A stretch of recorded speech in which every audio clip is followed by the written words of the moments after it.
Bonjour à vous. La démission de Nicolas Hulot n'est pas uniquement due au lobby des chasseurs. Fin juin 2018, je vous ai fait une vidéo sur les sénateurs et pesticides ou comment valider l'empoisonnement des peuples. Eh bien, à cette même période, Nicolas Hulot et l'autre ministre Travers ont fait une réunion sur le glyphosate.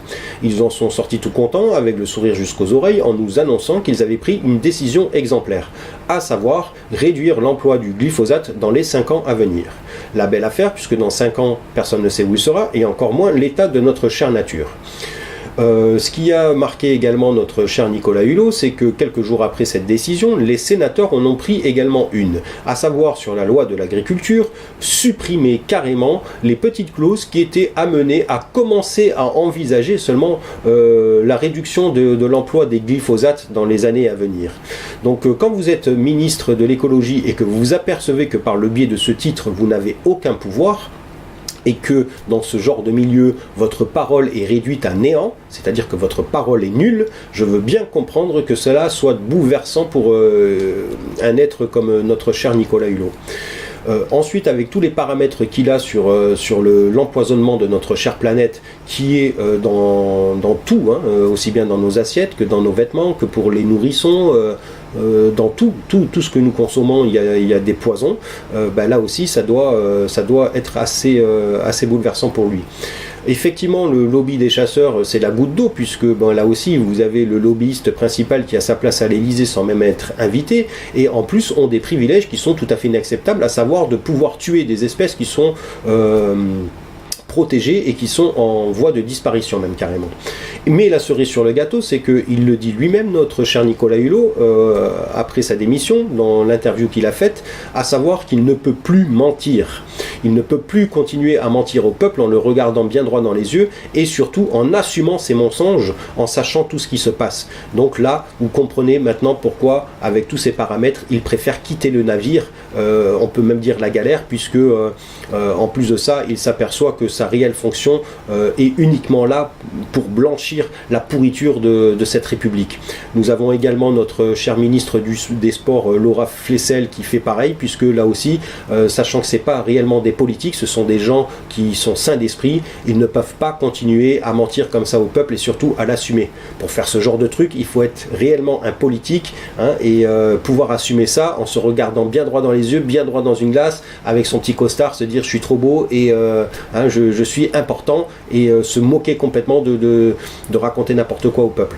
Il n'y a que les politiques qui peuvent faire ça et Nicolas Hulot et Laura Flessel nous le démontrent.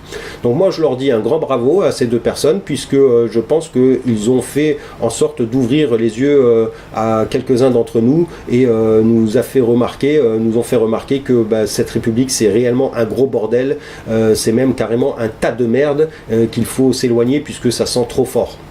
Donc bravo à vous, merci beaucoup et j'espère que cela aura un impact positif. Pour en revenir au lobby des chasseurs, alors vous l'avez vu, ils ont des privilèges, pouvoir tuer des espèces en voie de disparition et des espèces protégées.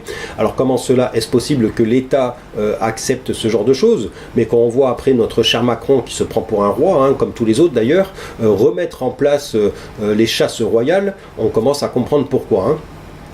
Donc maintenant ce qui se passe avec le lobby des chasseurs, c'est que aussi bien son président qui est gros comme un hippopotame là, et qui prétend être écologiste, que ce fameux lobbyiste là qui on ne sait pas qui c'est mais il a sa place à l'Élysée. Alors effectivement vous représentez 1 200 000 personnes apparemment les chasseurs, mais là où je ramène moi mon propre avis, c'est que vous estimez que vous êtes des écologistes et voire même les plus grands écologistes de France. Alors en quel honneur vous estimez être cela, puisque je vais vous démontrer que non seulement vous n'êtes pas écologiste, mais qu'en plus vous êtes des assassins, et j'irai même carrément plus loin, vous êtes carrément des terroristes de l'écologie. Alors déjà par le simple fait d'avoir l'autorisation de tuer des espèces en voie de disparition et des espèces en danger, déjà, vous n'êtes pas écologiste du tout. Au contraire, vous faites partie des gens qui affaiblissent de plus en plus notre chère nature. Mais là où je ne suis vraiment pas content, c'est quand ça fait des décennies que vous dites au peuple, et notamment à ces gens qui nous gouvernent, qui ne comprennent rien à la nature, que soi-disant, notre cher renard est un nuisible. Et un nuisible exemplaire comparé à tous les autres qu'il faut réellement éradiquer, qu'il faut décimer. Ce que vous faites très bien, puisque puisque officiellement parlant, vous en tuez 500 000 par an, mais officieusement, il y en a 1 million de nos chers renards qui sont décimés par vous-même. En sachant que nos chers renards consomment dans leur régime alimentaire des rongeurs et que le chiffre est environ entre 4 000 et 10 000 rongeurs consommés par renard, regardez l'impact de ce que vous faites, à savoir le nombre de rongeurs que vous laissez en toute liberté de pouvoir faire ce qu'ils font, hein, et sans prédateurs pour les réduire. En sachant que parmi ces rongeurs, il y en a certains qui vont décimer les champs des agriculteurs et que le renard minimise cet impact, les agriculteurs en sont tout contents. Dites-moi si c'est le contraire, hein, les agriculteurs. Les chasseurs également, vous êtes 1 200 000, n'hésitez pas à contredire ce que je vous dis, hein, d'accord? Le renard est là pour aider également les agriculteurs et il minimise l'impact des rongeurs sur les champs. Mais plus que ça encore, c'est qu'il est carrément au front pour nous aider, nous directement les humains, à ne pas faire propager cette fameuse maladie de Lyme qui est diffusée par un autre rongeur qui lui-même est infesté par les tiques. Alors en quel honneur c'est un nuisible?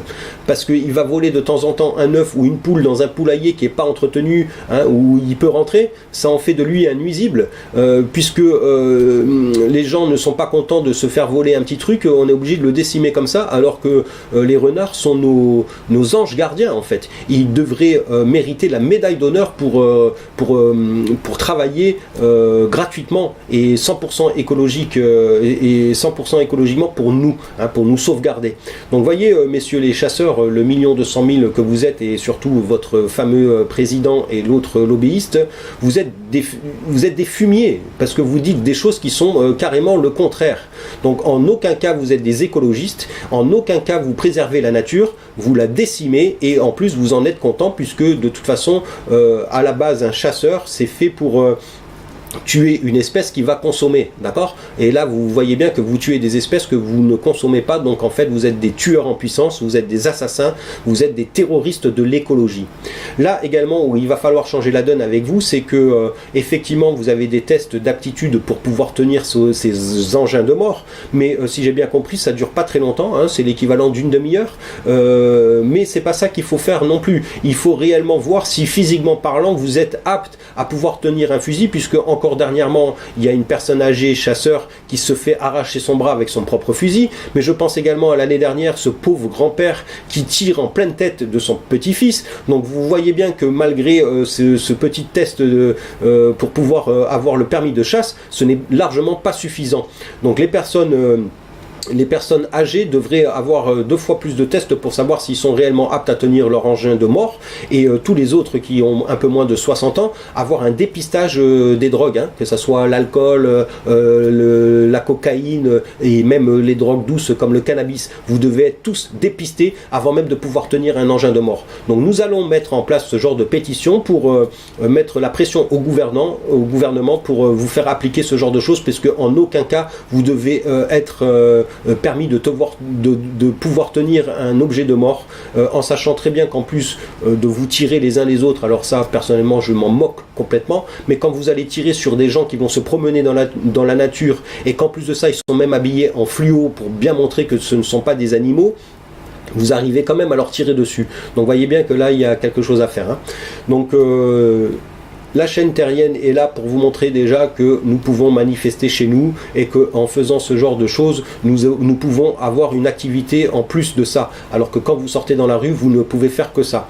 La deuxième chose, c'est que elle vous fait bien comprendre maintenant que le boycott est notre arme de destruction massive, hein, contre tous ces gens-là qui font partie en fait du capitalisme, hein, puisque c'est bien de ça qu'il s'agit, la surconsommation, l'exploitation à outrance des ressources de notre chère planète qui a à l'agonie tous les 1er août de chaque année. Si jamais nous continuons comme ça et que nous faisons rien, et que nous laissons justement certains lobbyistes, notamment celui de la chasse, prétendent qu'ils sont écologistes alors qu'ils éradiquent des espèces qui sont là pour nous protéger, ce ne sera pas les 1er août de chaque année, mais ça sera les 1er avril. Et quand vous allez bien vous rendre compte, vous les gens, que ce ne sera pas un poisson d'avril, eh ben, il en sera trop tard, parce que là nous ne pourrons plus rien faire.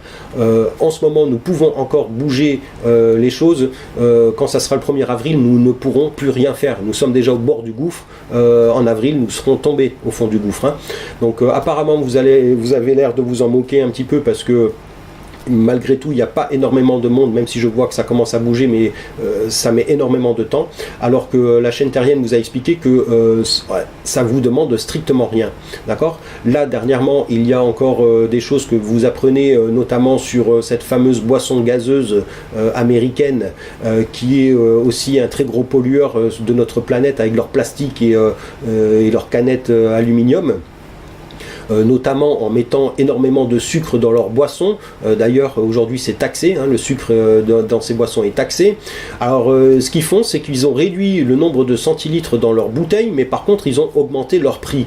Donc là, vous voyez, la chaîne, pour cette vidéo, va vous demander de boycotter également cette boisson gazeuse.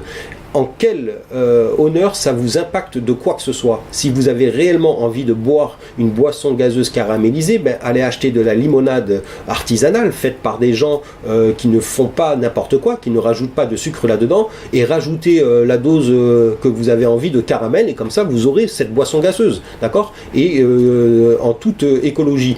Donc voyez que ça vous demande rien du tout. Je vous avais demandé pareil pour cette fameuse pâte à tartiner, changez la marque, prenez une marque faite par des gens qui respectent la nature. En quoi ça vous demande quoi que ce soit, les exemples de boycott que je vous ai demandé? Rien du tout. Donc qu'est-ce que vous attendez pour bouger, et qu'est-ce que vous attendez pour changer la donne, alors que nous pouvons le faire en un claquement de doigts, autant de gens que nous sommes. Donc la chaîne, elle vous demande ça, boycotter cette fameuse boisson gazeuse, et de mettre en place des pétitions pour justement mettre la pression au gouvernement de ne pas autoriser les chasseurs à tuer les espèces en voie de disparition et les espèces protégées, mais surtout à remettre sur un piédestal notre cher renard, qui est notre ange gardien, et l'interdiction de le tuer, puisque il est là pour nous protéger. Voilà ce que la chaîne vous demande pour cette vidéo là. Encore une fois, merci à Nicolas Hulot et à Laura Flessel d'avoir fait ce qu'ils ont fait, puisque moi je pense que ça va être un impact positif, surtout réveiller les gens, à vous montrer que cette République, c'est pas ça là, c'est pas ça qu'il nous faut pour notre survie, pour notre vie tout court d'ailleurs. Et donc, merci à vous, et j'espère que les gens, hein, le peuple, nous allons bouger un peu, en sachant maintenant, hein, ça fait plusieurs fois que je vous le dis dans chaque vidéo, cela nous demande réellement rien du tout de pouvoir paralyser ce système capitaliste qui est là uniquement pour consommer à outrance les ressources de notre planète, uniquement pour engendrer de l'argent, du capital. Voilà, donc j'espère que vous allez être tous solidaires, et que vous allez être sensibilisés par cette petite vidéo, et notamment l'information principale, le renard. Le renard, c'est notre ange gardien, en aucun cas c'est un nuisible. Voilà, je dis bon courage à vous. La rentrée, c'est il y a quelques jours, donc bon courage aux parents. N'hésitez pas à demander aux professeurs ce qu'ils apprennent à vos gosses. Bon courage à ceux qui ont repris le boulot, parce que les vacances c'est fini, et surtout restons unis, soyons vigilants, consommons que les choses qui sont propres, et pas des salopards qui font que polluer la planète, et surtout engendrer des millions sur le compte des gens de tous les jours. Allez, sur ce, je vous dis à très bientôt pour une prochaine vidéo.